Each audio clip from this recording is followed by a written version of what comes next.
Oh my god. So yeah, sucks. Completely sucks. Disconnecting. Oh my god.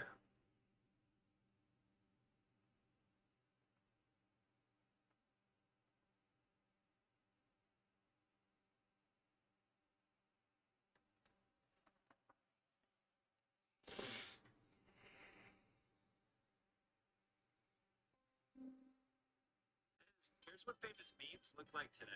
So Bad Luck Brian now looks like this and has gotten a degree in construction management and works as a vice president at a construction company that builds churches. He's also married now. The Popeyes meme kid is now a college football player at Lake Erie College, and he's actually on an NIL sponsored deal with Popeyes to fund his education. Blinking White Guy has evolved past memes and now looks like this and is exploring the world making travel documentaries through the lens of gaming. The Roll Safe Guy now looks like this and has gone on to act in BBC shows Hood documentary and Enterpiece.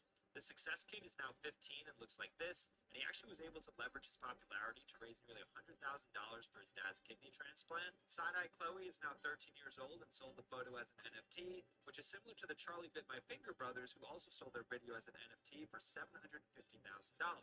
And finally, to this day, nobody knows who the Burger King foot lettuce villain actually is. Scary stuff.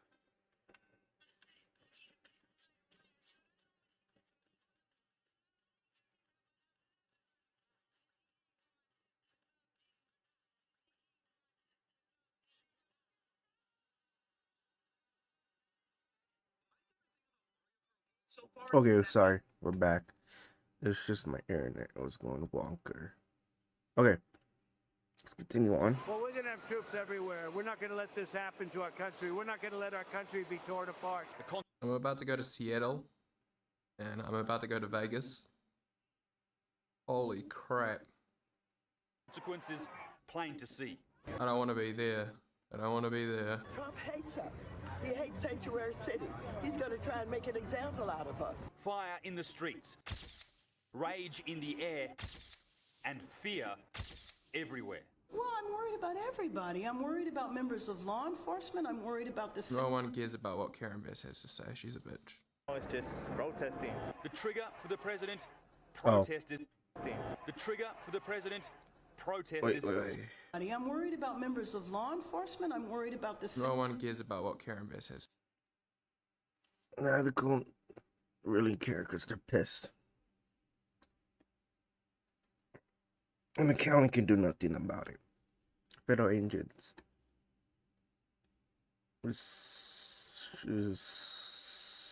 They can't do nothing.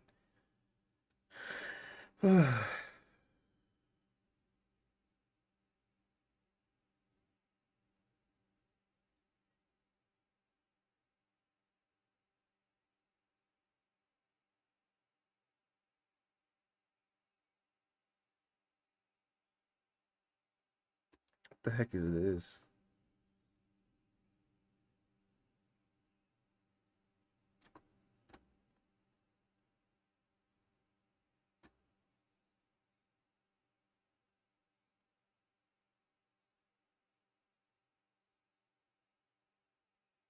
I don't even know what this is.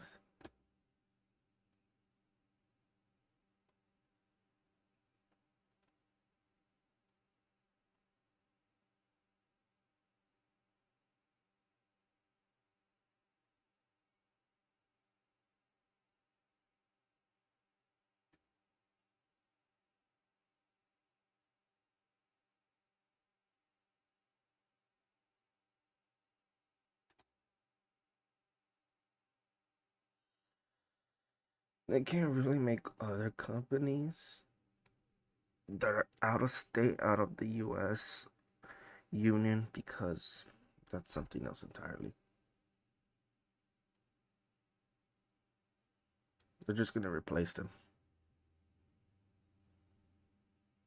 suddenly just disappeared from studios from EA to Epic Games and even Disney. And today I want to give you all a rundown on basically everything that happened and really dive deep on the issues that Genshin Impact has specifically faced. It all leads back to one name, SAG-AFTRA. Let's talk about the video game strike that broke the internet and quite possibly broke the union as well. Now I'm going to explain this as quickly and concisely as possible, so lock in with me here. SAG-AFTRA stands for the Screen Actors Guild, American Federation of Television and Radio Artists, and it's a union. Now, what is a union? Unions are kind of like the Avengers of labor. It's a weird way to put it, but stick with me, it makes sense. It's a group of professionals that band together to make sure that their rights like fair pay, safety, and protections from AI are respected by the giant corporations they work for. Now, on July 26, 2024, SAG-AFTRA called for a strike against multiple gaming Disney, Warner Bros, Take-Two Studios, and many, many more. And what was the issue?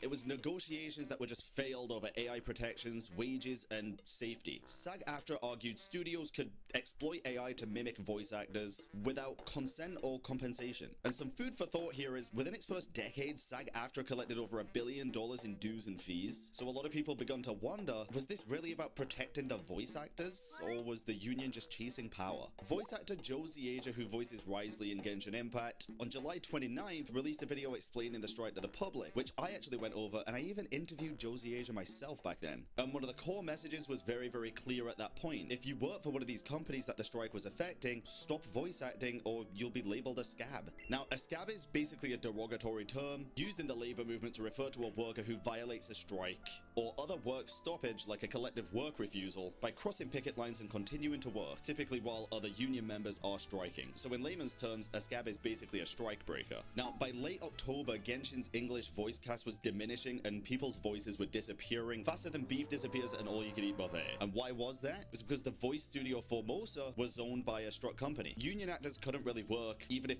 Hoyoverse wasn't directly involved. But one of the main voice actors for Genshin Impact, the voice actor for Paimon, continued to work, along with a few others. But why did Karina continue to work? Well, that's because they were FICOR, which means a lot of the union rules didn't really apply to them, is already quite controversial. Now, FICOR means financial core, and it allows members to pay their dues only for collective bargaining and contractual benefits. Now, this basically means that individuals can work in union contracted jobs while choosing not to be a full union member, which in turn allows them to still get access to certain benefits like healthcare and insurance, pension plans and stuff like that, as long as they're meeting certain eligibilities. But they're sacrificing union rights at that point, like being able to serve on union boards or vote on union contracts or something. Now, by the time November comes, it was pure chaos in the voice acted industry and the gaming industry. Fans were blaming Hoyoverse for not signing the contracts. Other people were pointing fingers at the voice actors. Some actors were working, some actors weren't. Yeah, they're not gonna sign it. Any outside company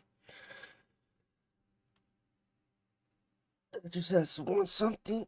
I don't know that much about Hoyoverse, but they're not gonna sign it.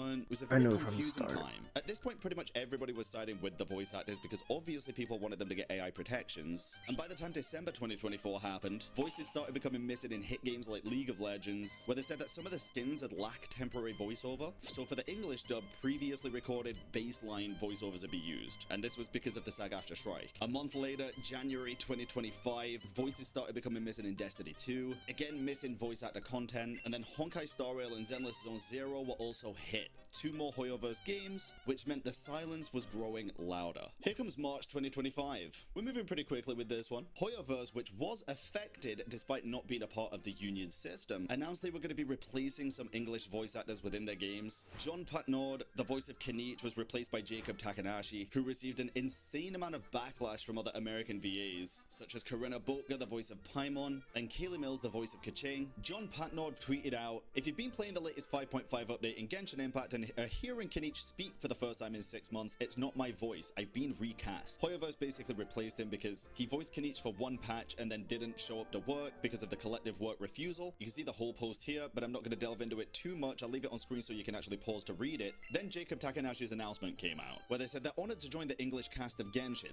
obviously voicing Kenichi, and they're taking up the mantle of Malipor and carrying the flame from the previous flamebearer John, who did an incredible job. Now, Jacob was nothing but respectful in this post, However, the wording of carrying the flame from the previous flame bearer kind of rubbed people the wrong way because it wasn't really a passing of the torch per se. The previous voice actor got replaced because they just didn't show up to work because of the collective work refusal. To which Corinna, Paimon's voice actor, responded, "This wasn't a passing of the torch." Crimson Fox here says, "If you were in Hoyo's shoes, would you leave a character muted for multiple months waiting for a strike that might take multiple years to end?" To which Corinna said, "You know, if Hoyo just signed the SAG interim agreement, none of the characters would be muted. Hoyo didn't have to wait for..."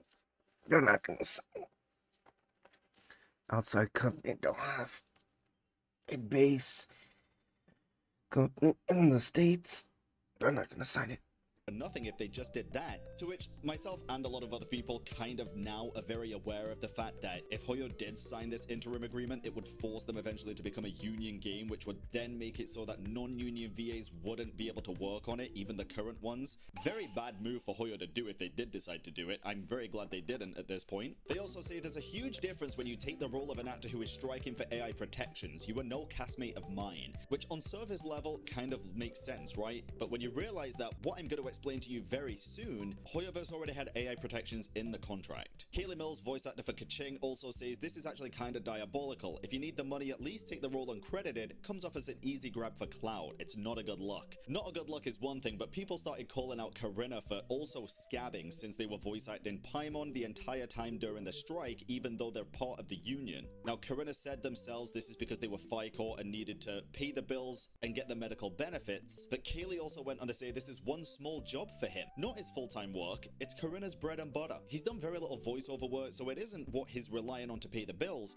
For all we know, his wife's the breadwinner. Either way, they bought a house recently, so I doubt it was a necessary job for survival. Pocket watching like this is absolutely crazy. Kaylee shared way more info than was ever going to be necessary to this entire situation. At the end of the day, who are you to say what's necessary and what's not for somebody else that you don't even know? I think it's personally outright diabolical that you'd even think like this. Yeah, for all you know, the wife might be the breadwinner, but what does buying a house recently have to do with not needing a necessary job for survival? What does that even mean? If you just buy a house, you gotta pay the mortgage. If you got kids, you gotta pay for the kids. You gotta pay for your spouse. Maybe that's not the case, but you don't know. That's my point. I know for me, if I were to just buy a house, getting a well-paid job would be the most important thing to do. This take from Kaylee just comes off as incredibly ignorant. Luminescence did follow up and said, "And you working on this game is still good for the strike? Like, make it make sense." Very, very fair follow-up. And Corinna went on to say, "No, you're right. I'm technically scabbing. I originally have this role and technically I can still work on this role. I'm a disabled person and this is the job that puts food on my table as I actually record this role year round. But I didn't take this role from another person who is striking. I had this role and I'm stuck in it because I have no other way to pay for medical bills." I mean, let's keep it a buck here. You don't know Jacob's situation either. Nobody but him does. He might need the extra money for medical bills or for the mortgage or just to live. Very contradictive, especially considering Paimon is the character that has the most voice lines in the entire game, voiced every single patch, basically as the voice of the main character. If anybody would actually strike and make a difference, I would argue the character with the most voice lines every patch would be the one to make the difference. We also had some other voice actors that really just came off unsavory with a lot of the things that they were saying. Got June here saying, "Say, are you a Japanese or Japanese American, able to portray a 20s male character, can sing, have an excellent home studio? I've got a couple of colleagues in mind, but I would like to know more voice actors, except that one guy. Please DM me your website." Brother, some of these people are just coming off as children in a playground. It is disgusting. Shortly after, Kaylee also went on to say that game signing the interim is the best outcome for all actors. And after going on about all of this, a community note actually mentioned that Kaylee's still working on Goddess of Victory Nike during the strike, and it's been temporarily changing their voice actors who participated in the strike ever since. Damn, studio noted. Change it.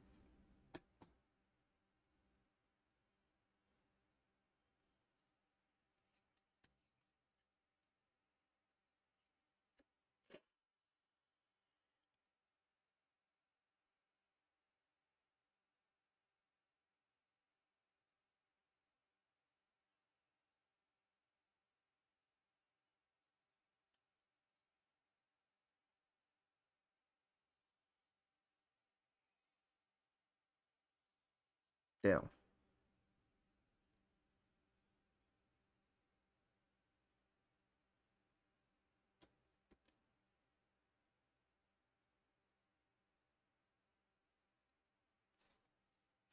What the hell?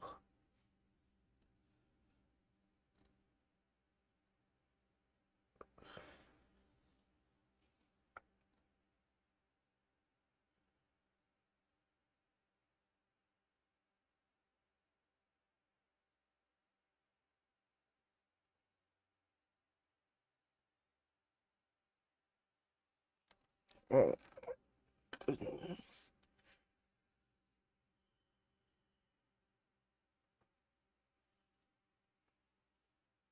Okay. No, they're not. They're not silencing them.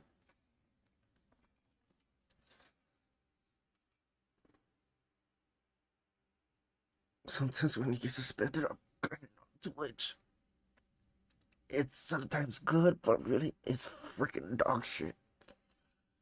How? Because it's dog shit. Trust me.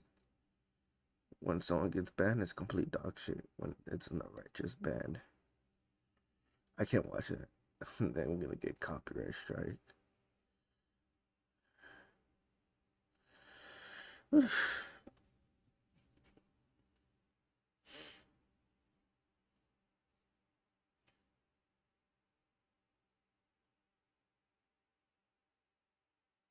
No. Yeah, we happy for you.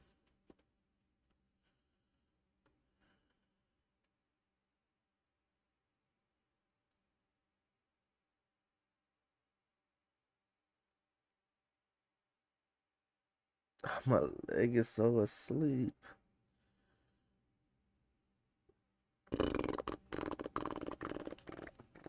Yeah, Neighborfield failed. Not because it's a good game, but it wasn't the right game.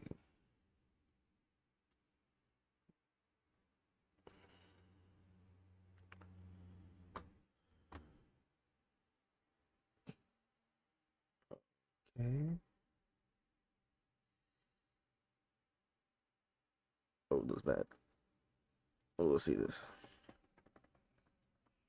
YouTube's copyright system is completely broken, and I had no idea just how easy it was to abuse it. So strap in, boys, because this is an absolute roller coaster with a hate triangle between me, the striker, and YouTube itself. As a YouTuber, one of the most terrifying Ah, crap.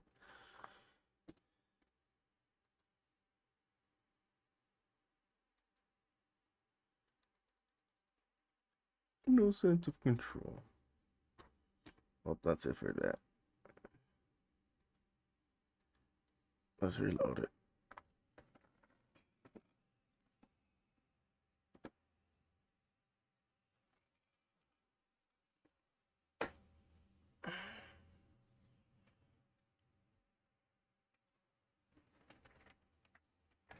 First, let's check the buttons. Exit in full screen. Oh my god. YouTube's copyright system is completely broken, and I had no idea just how easy it was to abuse it. So strap in, boys, because this is an absolute roller coaster with a hate triangle between me, the striker, and YouTube itself. As a YouTuber, one of the most terrifying things that can happen to you is receiving a copyright strike. Not to be confused with a copyright claim, a copyright strike is a legal action that a person or entity can strike your channel with at any time if they feel a video you made has breached their copyright. A strike removes the video from YouTube and stays on your account for a set time. Yeah, it if does. you receive 2 more during this period, your account is terminated. It You is. see why it's terrifying. By the way, the video that YouTube does in order to show you the copyright system, just listen to the music in this. It's so whimsical. Clicking the card, you can see your copyright strikes together with detailed information about the impacted videos. You might lose your livelihood. Yeah, let's dance. Anyway, in October, I created the video. Good reason. I like to think anytime you say something. So let's call this cheat company Loser Cheats. So Loser Cheats decided to copyright strike me for 55 seconds to 2 minutes 47 seconds of my video, which is essentially game 1, despite all of those matches coming from one TikTok stream. Now I'm going to show you that footage, despite risking a second copyright strike, because I'm all in. I'm all in, boys. Bro, you can't make it any more clear than that. But here's where it gets weird. The cheats being advertised on this TikTok stream were for a different company, and we're gonna call them Instaban cheats. But here's where it gets weirder. The on-screen Discord link takes you to another cheat company that we'll call Cringe Cheats. So we've been copyright struck by Loser Cheats for footage from Instaban cheats advertising Cringe Cheats. Yeah, but what these guys don't know is that I'm petty. I can smell content. So, hi, that's why you're here right now. So let's go through YouTube's copyright system. When the adpocalypse happened, YouTube had to implement a system to prevent the entire website getting fucked. So here's how the process goes. Anyone can send in a copyright takedown. It sucks, it can be abused, but I guess that's what YouTube had to do. So I'm not going to argue with the system. When filing a copyright takedown, here's all YouTube asks of you. The video URL, who is affected, your name, phone, relationship to the content, and your address details. Then there's the removal option. You can send a notice or just take it down now, and also prevent future re-uploads of that video. Then you agree to it and you sign it. At no point does YouTube ask for any proof. Whether you own the content, whether your identity is correct, nothing. And we'll discuss later on how this individual went absolutely ham with this system. YouTube looks at that request and decides whether to deny it or enforce it. In this case, they enforced it for some insane reason and issued a copyright strike. Yeah, that happens. Now there's a two lot. options. The original claimant can retract it. That one's out of our hands. They're not going to do that. Or we submit a counter notification. This would mean I'd have to hand off my name, address, and more to Loser Cheats. Nobody in their right mind would do that. If they create cheats for a game, Yeah, I regret that. something that Riot Games can take them to court for, they could retaliate and dox me. But there is one thing I can do to avoid giving out my personal information. I can hire a solicitor, a lawyer if you're American. They can send a counterclaim on my behalf. Honestly, this would have a weightier impact. Now from here, two things happen. Or you can send them through email, which I got the form for. If any content creator, or you can send a content creator, I have the form for it, I can send it to them. YouTube can forward it to the copyright claimant, or they can deny it, and it's game over. If they forward it, the claimant has to prove to YouTube that they're going to take legal action against me. If they can't do that, the video is reinstated. And yes, you heard that right. A cheap manufacturer would have to take me to court, which would then expose them publicly for Riot Games to take action. So there was no way I was letting my video stay down. My first course of action was contacting Loser Cheats with the email provided to me by YouTube. As you can imagine, this went down like a lead balloon. Hello, Kaif. It looks like you used our cheating clips in the video. We understand and invite you to talk. Please provide a Discord address. Have a good day. Now, I wasn't going to do that because it's more important to have stuff written down in an email than in a Discord message. So ignoring that, I tried to remind them of copyright law. The footage is edited and criticized, which is protected under fair use. Please provide a timestamp and rationale for the copyright strike. Please also provide proof of ownership and why fair use doesn't apply to it, despite a decade of legal disputes proving otherwise. If you can't provide this, remove the strike. To which they responded, Hello, Kaif. We don't need to provide you more info right now. You can access all information from your YouTube dashboard. You used our software clips in your video. As we said, you can provide a Discord address and talk with us. Is listed as Loser Cheats. Considering you filed a legal document to copyright strike me, then that has to be a legitimate business. Please provide the country you registered and a company number. To which they responded, I guess you haven't understood our situation yet. We don't need to inform you. You should stop asking nonsense questions and contact us to speed up the process if you want a dashboard to submit a counter note. Last time I ever heard of a company on an empty road. So yeah, not the first person this has happened to. I found other examples of YouTubers who were struck and offered to talk on Discord. On Discord, they would threaten them to advertise their cheap website in the description of that video, or the copyright strike would stay in place. In this instance, he even offers to take down competitive videos using the copyright strike system. I contacted a YouTuber to learn more about the conversation they had. The conversation went like this. To keep it simple, he had admitted to me directly that he is striking to remove cheating from the SEO, which is Google search engine, in order to try to promote their own cheats. He had admitted to false copyright strike in the videos. So now we have confirmation that loser cheat are fraudulent. This guy's cheats higher in the Google search. Another quote, I agreed to throw his website into the description as he was trying to triple strike me, which would terminate my channel. But I'm gonna begin removing them slowly in about a week or so from now. Ditto's Call has fought back against them and Riot's aware of them. So thank you for the information, dude. They do Valorant content around cheaters, the pro scene, tips and tricks and more. So go check them out, alright guys? I was already set on fighting, and after hearing this, I was emboldened to get a strike removed from my channel. So I did two things. I contacted someone I know at Riot, and I provided everything I know about them and would keep them updated on the status of the strike. Secondly, I hired a solicitor to send a counter notification on my behalf. I got quite a chub when they mentioned I have 4 channels with a combined 1.1 million subs. Really going for that big boy number power play there. I have to read this to you though, because lawyer speech is so damn sexy. Our client is the owner of 4 highly popular YouTube channels, Kaifi, Salt Raiders, Kaif, and Kaifu. Yeah. Which together have If you guys can hire 1.1 million subscribers.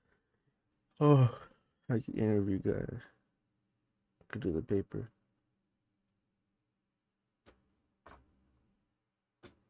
Yeah, that's wild.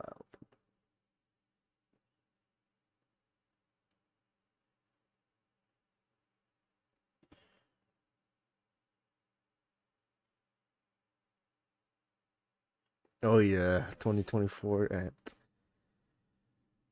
Oh, that was something else.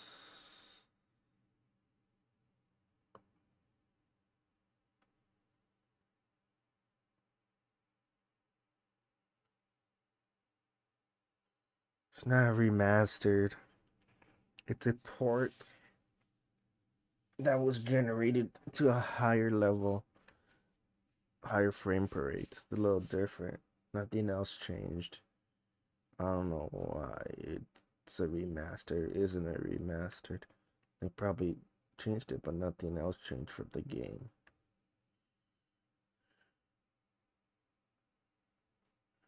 I don't know about that. They're taking longer.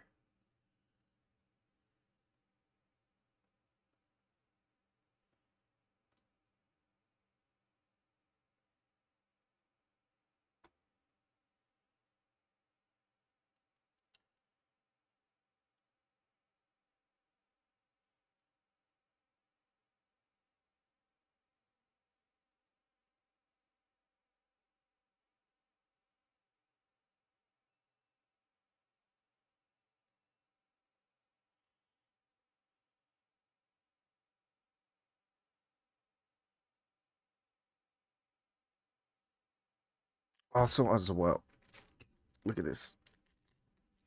Let me make it face cam only. Wait. Is it changing? Is it changing? Am I stuck? Yay, I'm not stuck no more. Oh no, we're stuck. We're back? Okay. Look. Spy Family. One Piece. Boom. That's for just chapping. I think it's extra, but it's for my collectible channel, whatever the crap it's called now. I keep on forgetting about it. So yeah. Let me lift this up.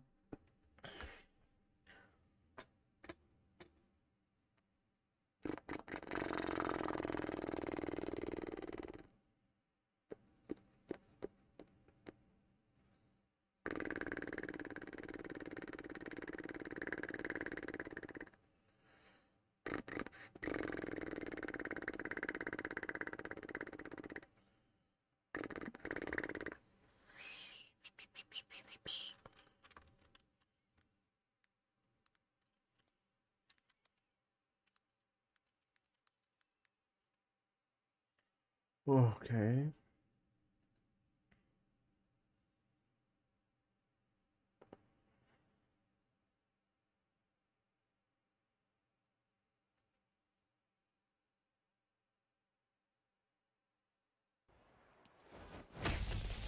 茶番は終わりだ。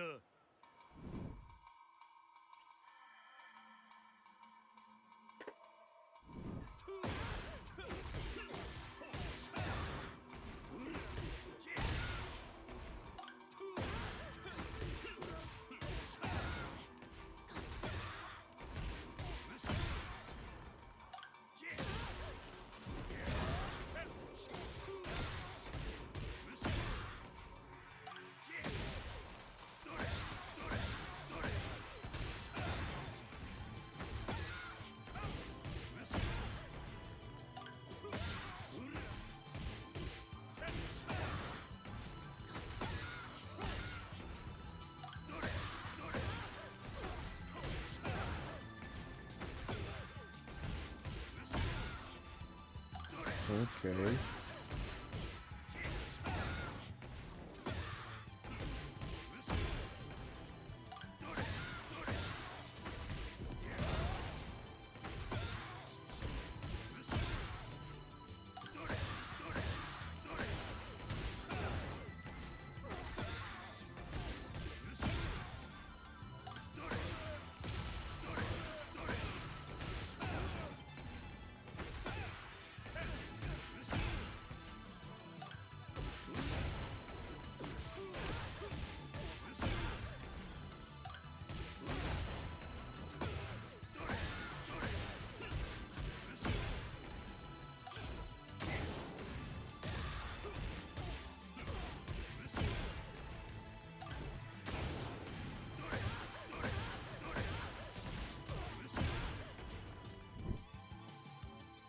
Counter hits. I did that already. Yes, join my Ko-Fi page. And the thingy's right there as well. Sorry if you don't see it. I gotta refresh it.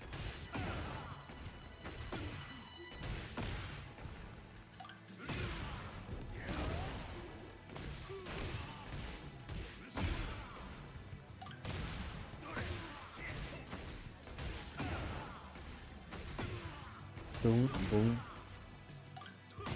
Boom. Okay. Okay.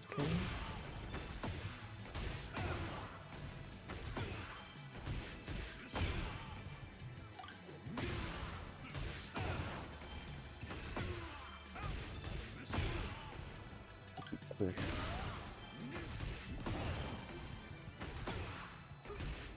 I hit that earlier in the game.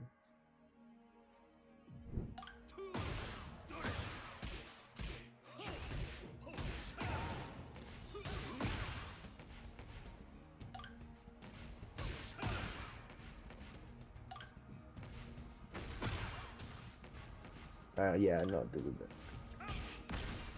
I've done that already. Not that, no.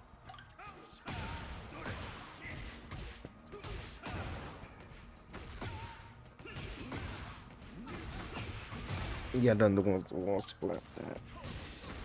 Just gotta work on doing the other ones. The combos I see next year or maybe next Evo following Evo. Because Evo changes dates here in the States, so I don't even know if it's gonna be in August. They might put it back in June. I think it was around June to August. I've done that before, but nothing changed. But still struggling. Who would have done that?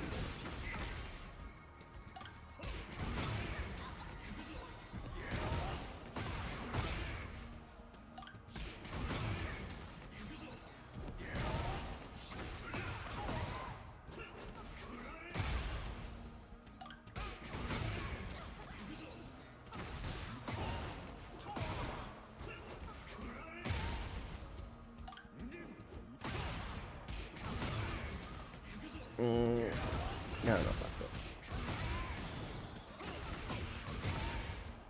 Ooh, this is gonna be hard for me to pull off.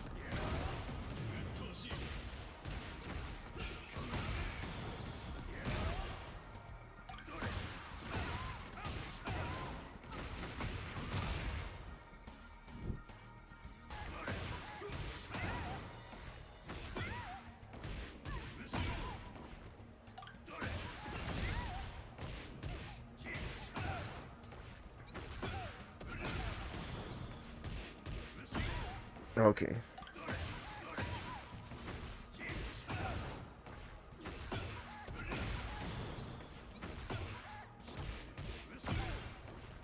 Nice.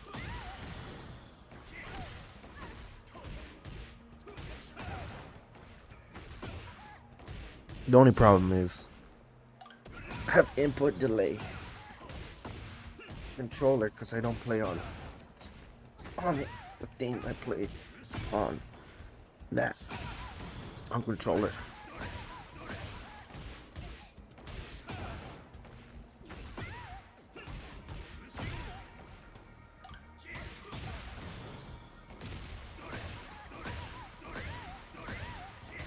Hopefully one day they come with the kit to make your own actual console controller, not the kit to make your own for fighting games, because the ones they have are not the best, I'd say.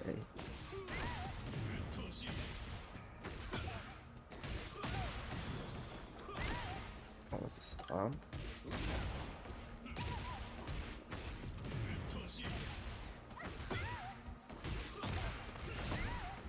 Okay. Keratin follow-ups. Okay. Okay, that's not good.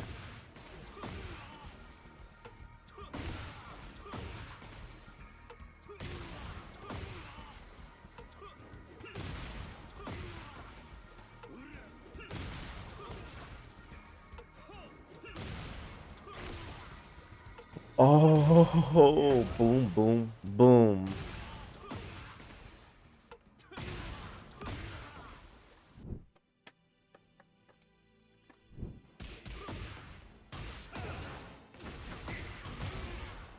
That's cool.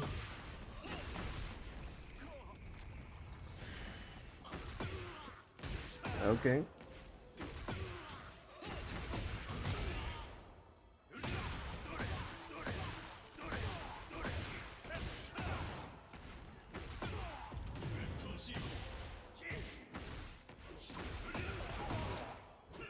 Yeah, that works on all characters. That.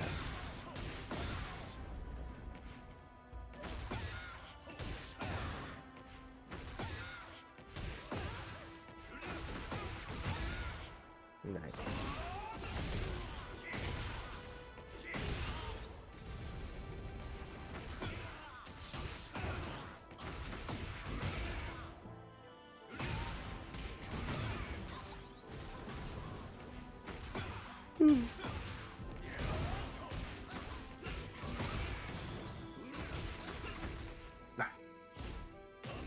Could have gone for air combo.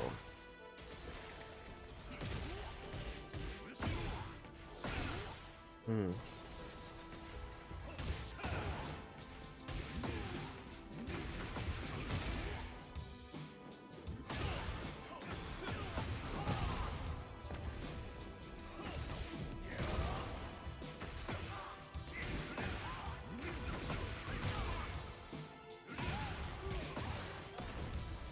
Now I know which one to use now.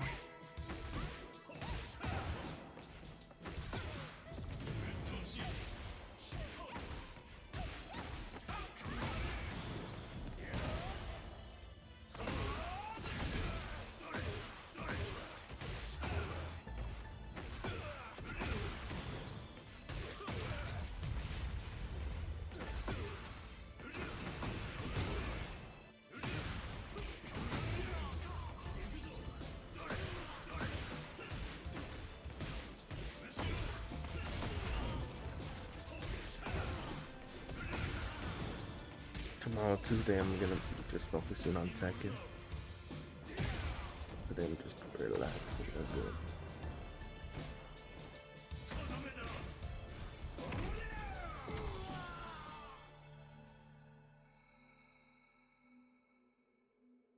Yes, subscribe to his channel. To the person's YouTuber channel.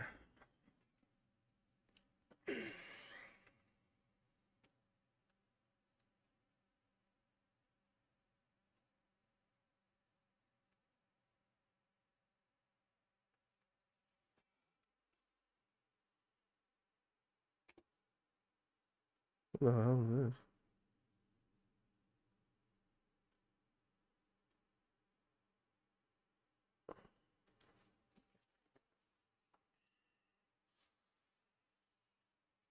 When you get to a certain degree of fame, the odds of someone mentally ill tuning in to watch you increases. And one of the most mentally ill type of viewer is the one who would stalk you. Unfortunately, this happens to all sorts of celebrities, but the creepiness level and danger level compared to what occurs in Japan, because in Japan, you don't have to be famous to have stalkers. As this article puts it, Japan has a stalking epidemic. Even the average person can suffer through this. In fact, one quick Google search with Japan stalker as the keywords, and you'll see Reddit threads of foreigners complaining about being stalked. And many people in the comments can corroborate this. They agree, they've had their own experiences and they're talking about them. A few years back, there was this story about this normal, average foreigner, right? Not famous in any capacity, talking about her stalking experience. Many people couldn't believe it. They couldn't even begin to imagine how crazy this is. I'll show you a few seconds so you can understand. Watch. You know the freakiest thing about living in Japan? As a woman, you get stalked. I just woke up to something that I really hope no one else has to wake up to. My peephole was just pushed out of my door. Do you understand now? This is horrible. And again, not famous in any way. She's just a normal person living there where she Japan. Aside from it's very much to find out about Grit herself. And there's that out of stalk her, there was a massive turning point. He ended up doing something to her in front of hundreds of people that most stalkers in Japan would never even dare to do. Emotionally scarring her for life and making himself the Japanese internet's public enemy #1. Let's talk about it because its background is one of the most unique I've ever seen. She was born in Austria, and her introduction to Japanese culture was actually a video game gifted to her by her mother called Tales of Symphonia. She didn't want to play it herself, she had her brother play it, and watching him play it made her realize why uploading dance covers and live streaming herself on from a band, and you can see certain messages being put on screen. This is the chat. This was innovative at the time. Like, this allowed interactability to become fluent in Japanese, which is ridiculous, in the top 0.06% of autos. In her opinion, it was a very naive, different albums. As you 12, and funnily enough, you can see Tone Jewel, a high school girls idol unit, consists of 2 Japanese and them. This is where Japanese idol culture comes in. An idol is typically someone who sings and does other things, like want to give you all their money and spread word about you to everyone. But it also has downsides, like stalkers. Now, what doesn't help is that there are cases of idols straight up marrying their fans. Like, this was a big story back. She had great experiences getting to meet these people of love, saying things like, "I love you so much, and I know that you love me. I'm very well aware that you love me." Planet go to show off their costumes. And when she landed, she let her fans know that she was at the airport, and if anyone was a person who had spammed her on all her social media accounts, who had sent her countless emails, and who wouldn't let her go even when she went to Austria. Someone she hoped she'd never have to see again. Her stalker. Immediately, without any second thought, she took her baggage with her and walked in the opposite direction of where he was coming from. She kept walking and walking, going up the escalator, and she's taking so that he can follow her there too, potentially to where she's staying. Kikihime knew that this guy was not going to stop following her no matter what, so she went to the police station in the airport to hopefully scare him off. But even as she was speaking to 2 police officers at the front of the station, he still did not stop and was still heading towards her as she was speaking to the officers. But thankfully, since she speaks fluent Japanese, the officers understood what she meant immediately, and they separated both of them in 2 different rooms at the station. Now, at this point, she finally got a moment of peace. She was safe. And while she was hoping that she was going to feel safe even after leaving the station, she was about to face a very grim reality. We only know what happened from her point of view, of course, since the stalker hasn't really told us his side of the story. But the police essentially said, "Hey, listen, we understand this sucks, but our advice is that you just don't go to Komikit." And of course, she was shocked. She was like, "Wait, what? That's the solution for me to get screwed over? Can't you do anything?" And the police said, "No, He didn't actually commit a crime. And until he does, we can't do anything. This was Kikihime's first experience with the Japanese police, and it was disappointing to say the least. She wasn't going to let the stalker win, so she told the police, you know what, I'm gonna go to Komiket anyway. She left to go take her train while the stalker was still at the police station before he was released too. So thankfully she was able to take her train without him following her, but her concern was that he was going to show up at Komiket. A day passes and before you know it, she is at Komiket walking around the expo. She put on her costume, was getting her pictures taken by photographers, talking to fans, but of course a part of her was nervous over the fact that the stalker knew to come to the expo. It seemed like he was spooked from the incident at the airport. This made her hopeful, thinking that, you know what, he noticed. Out of the corner of her eye, someone she never wanted to see again, looking at her straight from the crowd. Her stalker. At this point, she to her. The kiss. Thankfully, at that point, she reacted very quickly, dodged it, and kicked him. According to her, after the kick, he was very shocked. He had a look on his face that confirmed pretty much to 100% accuracy that he was fully expecting her to reciprocate. He genuinely thought, in his own delusions, that she was going to kiss him back. Oh my god. Japan is something else. Everyone's been saying Japan is something else. But she was still very marked. You know, at this When it point, when you comes see the to same stuff person like over and this. over, when that person keeps sending you weird emails, even when you're in Austria, cosplay related. She was very excited because it's been a very long time since she even went to Japan to do this. She talked about it on Twitter, how she's about to go and is preparing for the very hot weather, and even teased the character she was going to cosplay. This was her in the event, and in this, take their pictures and leave without. So the rooftop with a photographer taking pictures of her.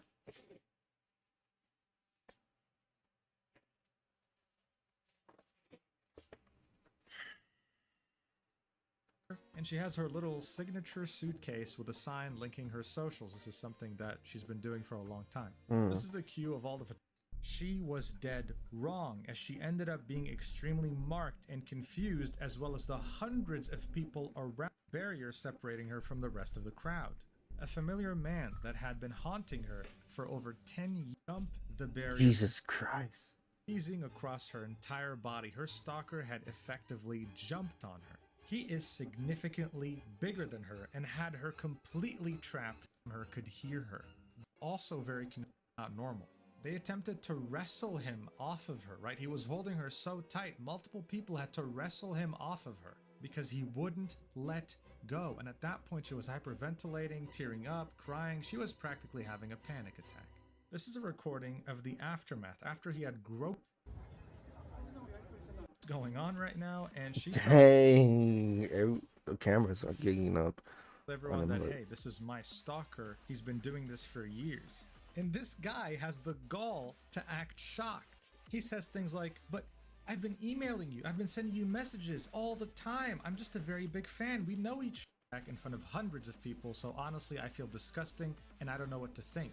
I will, unless it's illegal, release a photo of his face later with more details. Oh, damn. That's what we're getting in the face as Someone, well. of course, and it's the main source that was used for the she quite literally got assaulted. He said, we can't do anything because you're not a resident of Japan, and that she should go to her embassy, to the Austrian embassy, to report this. That way, when and if it happens again, she can go to the police and say, hey, this happened, and my embassy can confirm that I've already reported it once before. Very weird, wouldn't you say? Damn, Article 208 of the Penal Code, Act number 45 of 1907, clearly states, when a person assaults another person without injuring the other person, which is exactly what happened. This was assault in every way. The person is punished by imprisonment for not more than 2 years, a fine of not more than 300. Before this happens to her, Someone's on my door. Sorry. I'll be back. I'm coming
I'm back.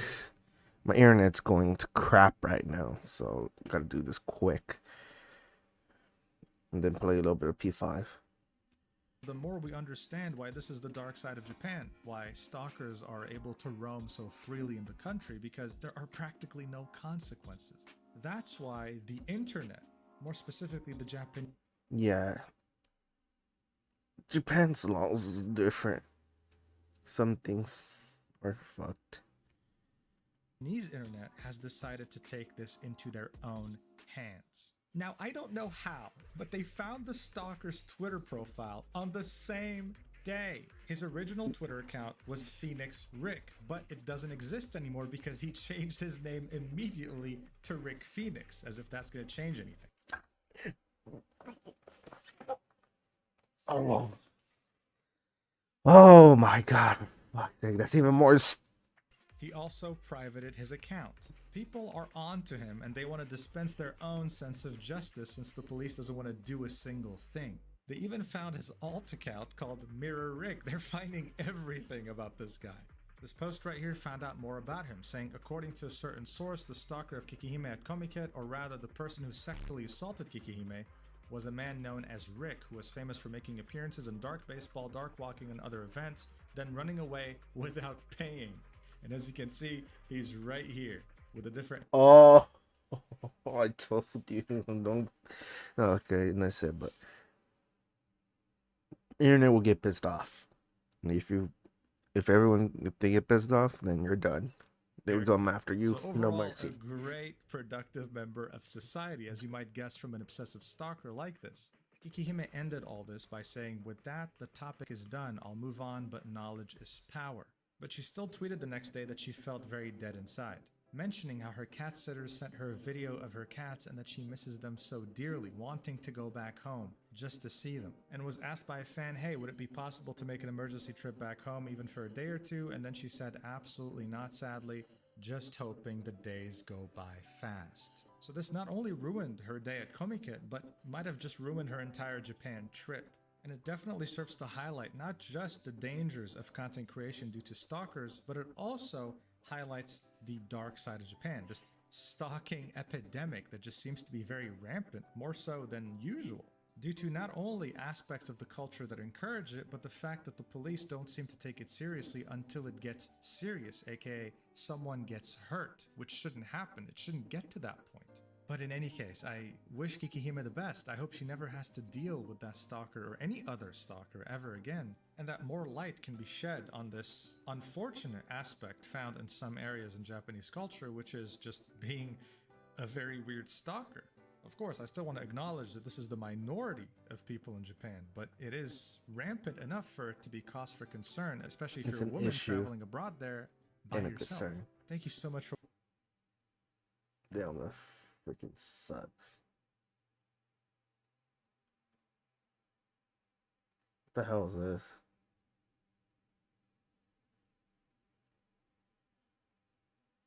I'm reacting on a lot of stuff. Ronaldo did it. Oh, I show speed is. That's about it.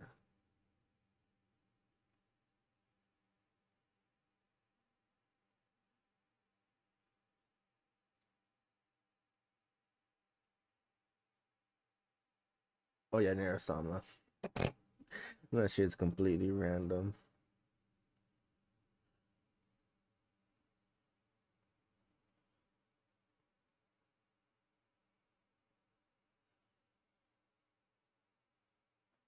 I totally forgot about Sunday.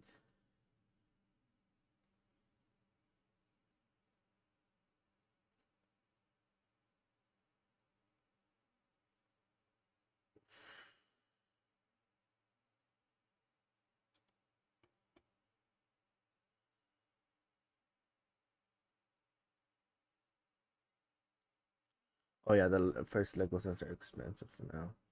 Star Wars, I mean. Oh, I can't. That's horrendous shit.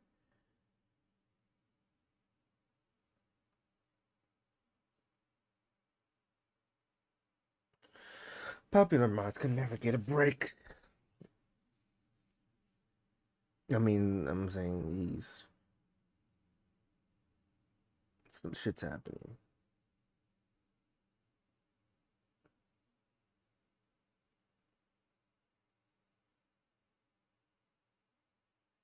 Another anime, Link Travelers.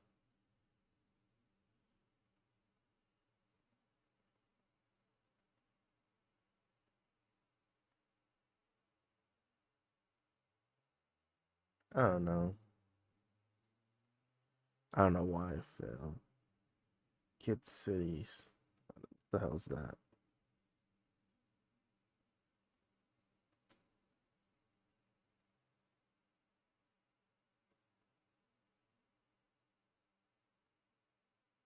RuneScape R. 30 moves. L.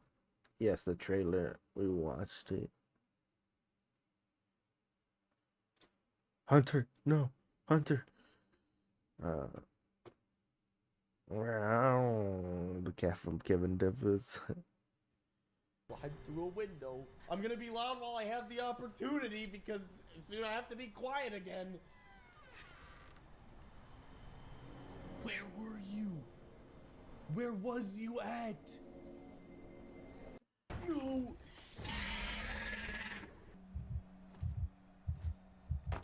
Sorry. Yeah, I was like, you dumb alien, I'm in the fence. Breaks down the whole fence.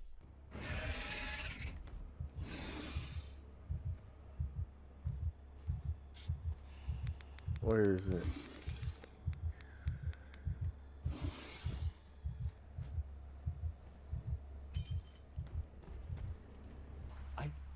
I literally can't talk. If I talk, he finds me. It's so brutal, dude.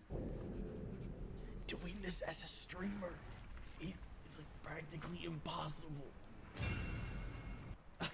I've never been so quiet playing a game in my life. Okay. Is this even like entertaining for you guys? Oh, finally I can talk again. Is that your guys' house? Are you guys like rich? Yeah, I watch his content. It makes me laugh.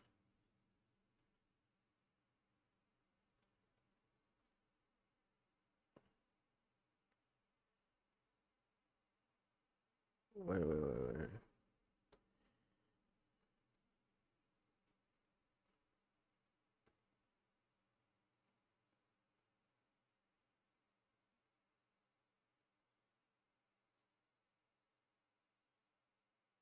What the hell?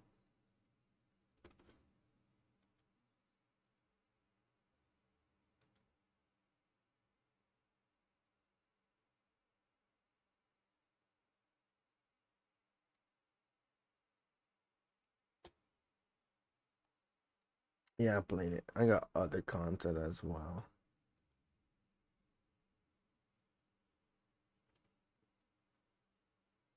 Yeah, I had to end that stream earlier.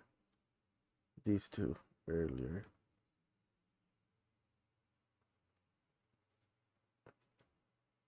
Internet's getting better now, surprisingly speaking. So, okay. Let's go to the my videos. Most popular. Oh my god, I gotta react to this. I haven't reacted to this like this. Wait, let me lower this. Wait.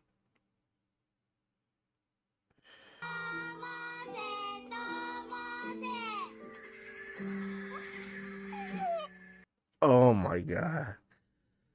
Oh, I'm cringing to this, even though there's not that much people.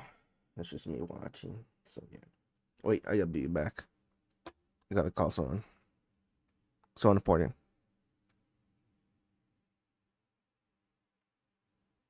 Oh no. I'm frozen. Let it go. Let it go.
I thought it was frozen for a while.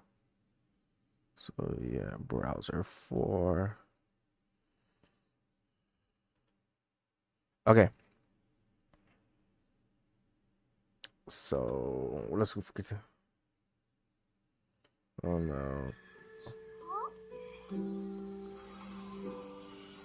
Yeah, the anime time skipped the whole series, and it has ended with the anime.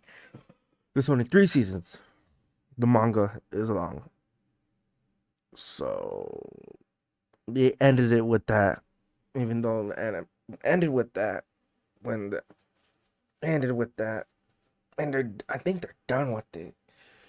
Probably if they're gonna do anything else, they're just like, oh, we're finished.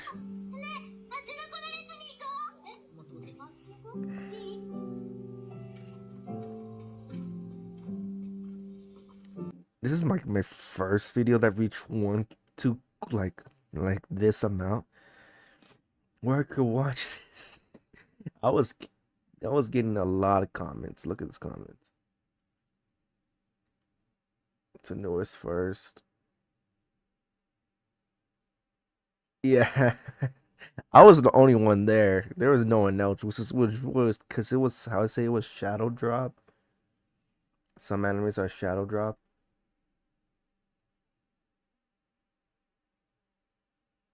So they smashed.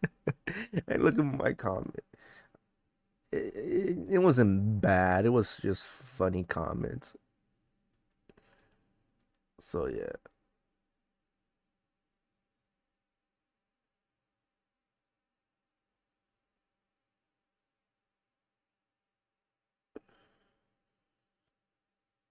Yeah. It was a weird time where they were doing the regional stuff. And they're still doing it. Which completely sucks. Like the Rascal movies.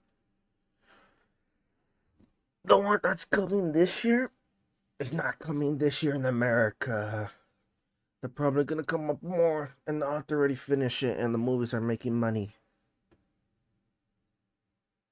Not money, but look, it's over there is making money, so they're gonna probably bring it.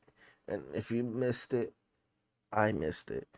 They smashed the 30 minutes movies.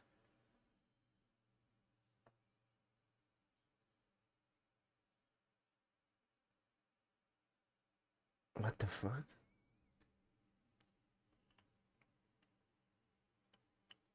Let me read this correctly. Yeah.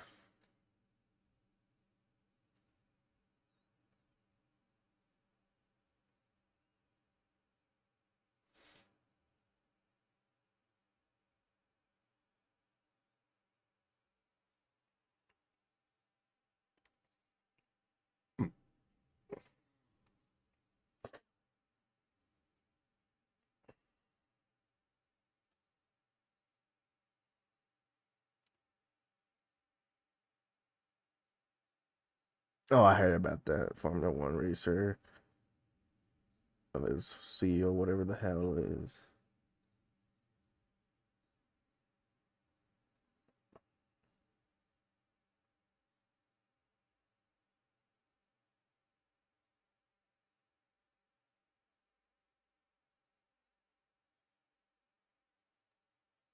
Jesus.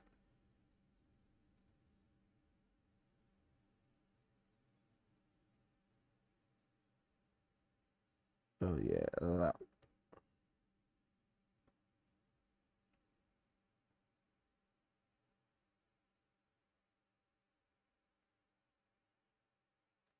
Private videos.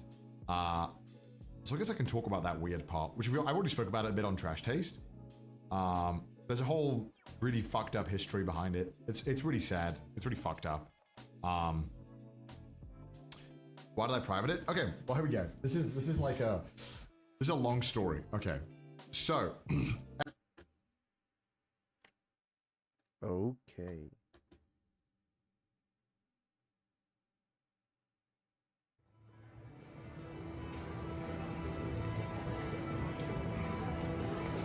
here today to celebrate not a ride that's going away and dying, but a ride that has lived this way.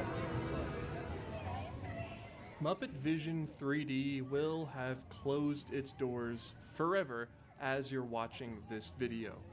I went to Muppet's Courtyard to Hollywood Studios to pay my respects late in the month of April, and let me tell you, it was very surreal. It was a very surreal experience knowing that this would be my last time in Muppet's Courtyard, my last time seeing Muppet Vision 3D. Take a look around.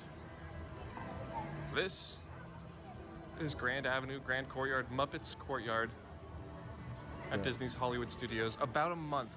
Completely sucks. You know, it's been a while since I made it.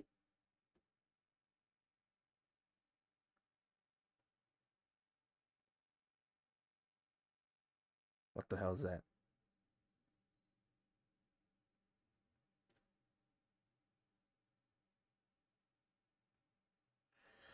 They replaced it because of a steep drop issue.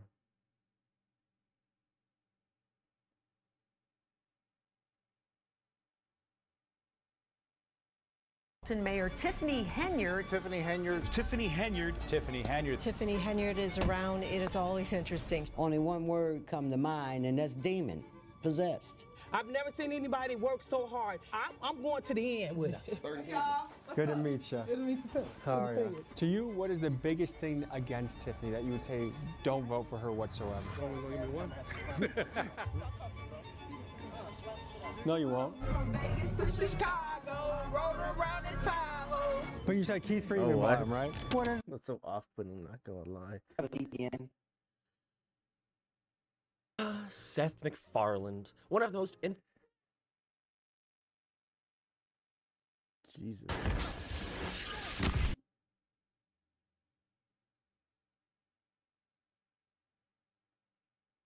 Sauce ain't made. パパ、どうしても見なきゃいけねえのがあんだよ。Punch Punch Forever has been in the works for a while, but the roots of it start at the beginning of Speedroo's channel.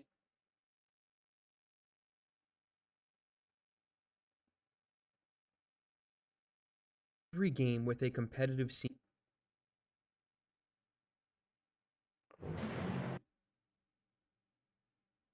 Your attention, please. Today's train schedule will be modified due to a rail. I can't play that.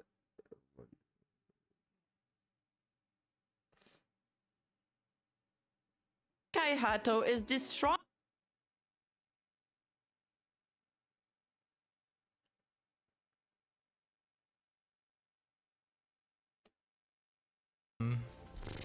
I need to find the zombies first. Okay. Enough of that.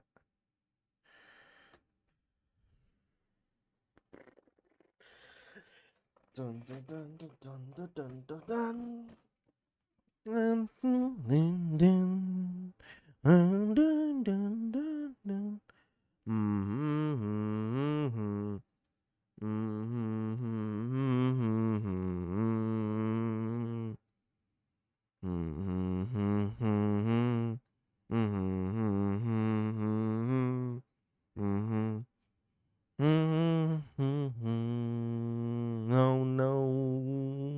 No, don't close on me yet.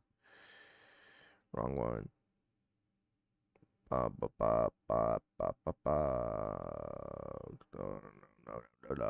Okay.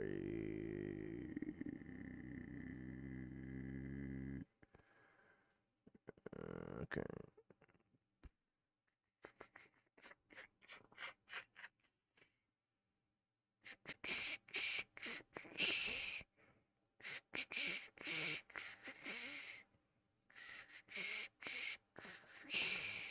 Okay. I'm waiting. Don't die on my Don't die on my computer.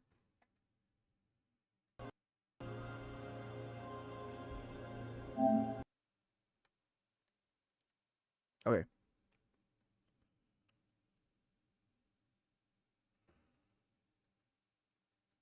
Activate. Oh no. Let me fix this again.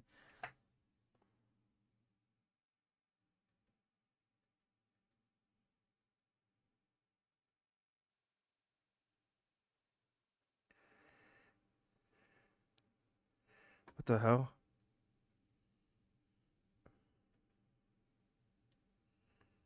Okay.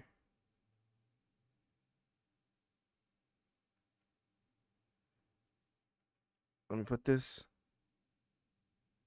But first, I gotta put the volume up.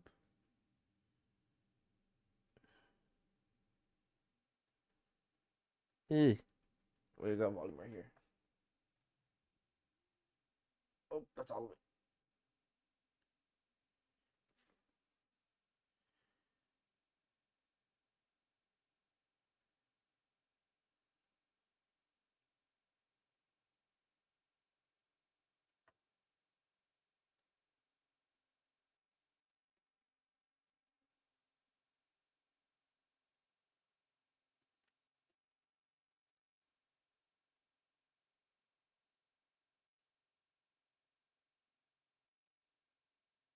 Yo, crap.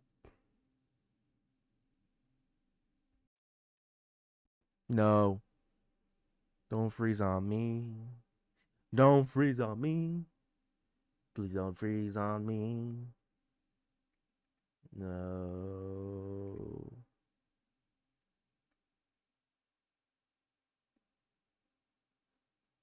Okay.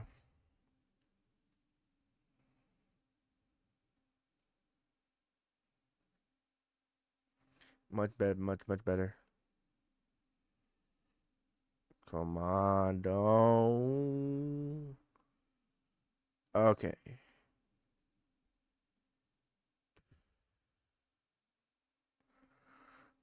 Oh my goodness, I could only look at the small screen.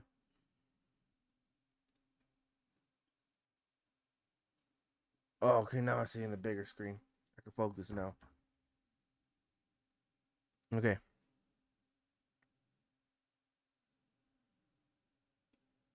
Not again.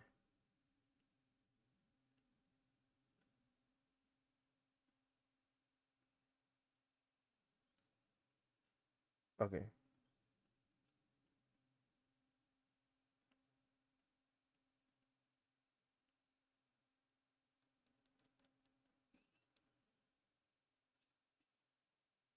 Skill Morgana.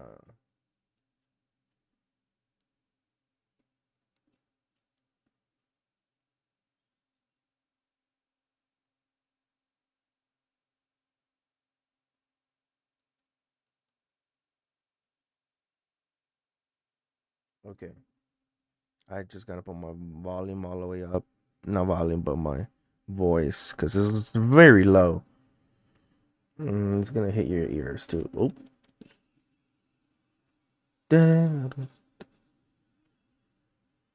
Ah, crap.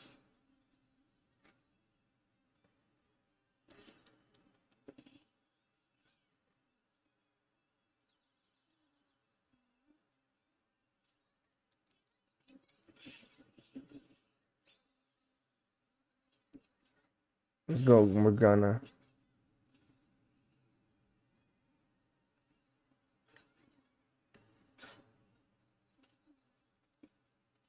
Hit it. And an all-out attack.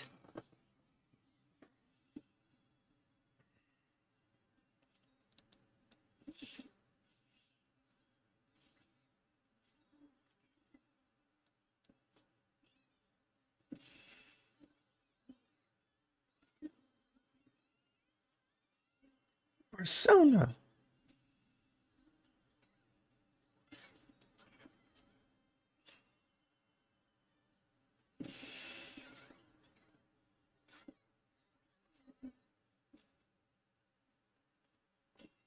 Let's go.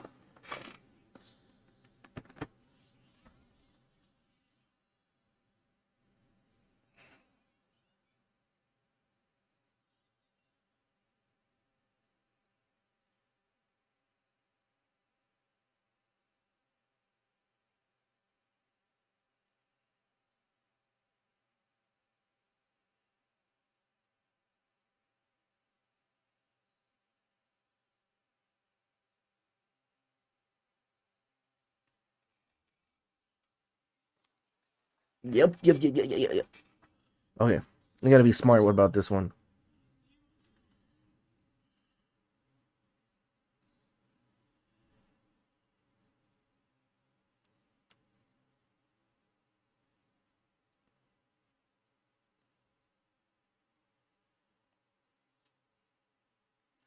I freaking hate that wall. Then.